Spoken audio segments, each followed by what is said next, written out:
two, one.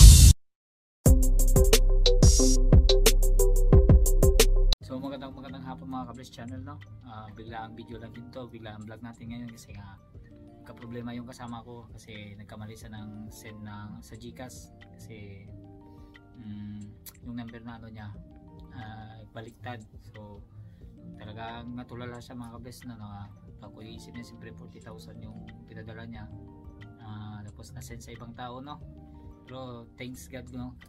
Kasi nakontak din naman namin yung si Sir, no? Si Sir Ken, kaya naibalik sa kasama ko yung 40,000. So Sir, maraming salamat kasi napakabuti mong tao.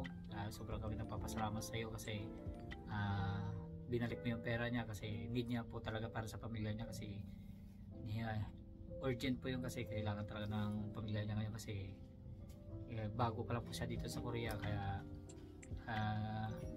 hindi wala pa siya masyado ipon, no? Kaya maraming salamat Sir. Dito kami ngayon namimili na nagkukay-ukay lang kami kasi para makatipid kami kasi mahal talaga na bilihin dito. Kaya naman kahit mahal pero siyempre practical lang kami, kaya talagang ito ginawa namin pag may nakita ng maganda bibili kami dito kasi mura lang. Shout out pala Sir, thank you so much sa pagbalik ng pera kay Kibit, kay Kerwin, maraming salamat. Shout out ka lang niya. Meg, ano masasabi mo sa nagbalik sa ano mo? Sa pera na mali yung na-send mo sa ibang tao? Una, salamat ako kay Sir Cesar Banlo Pelis Minia. Siya yung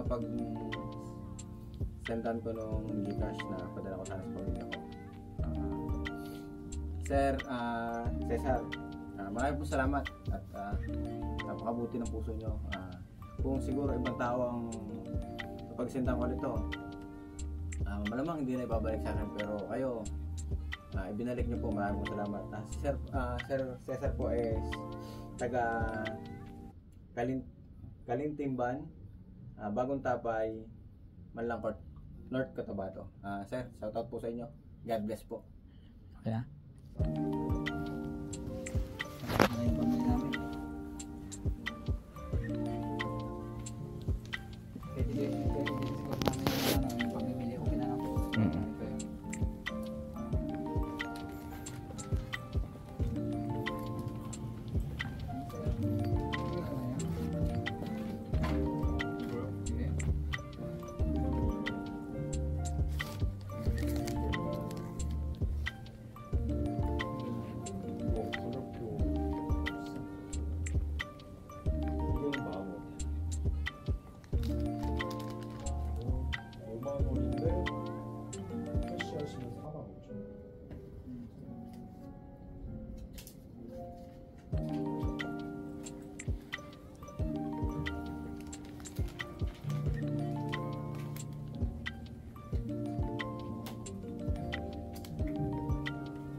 Sanda. Okay naman.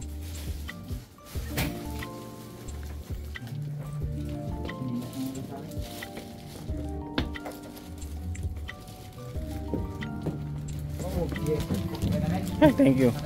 Okay.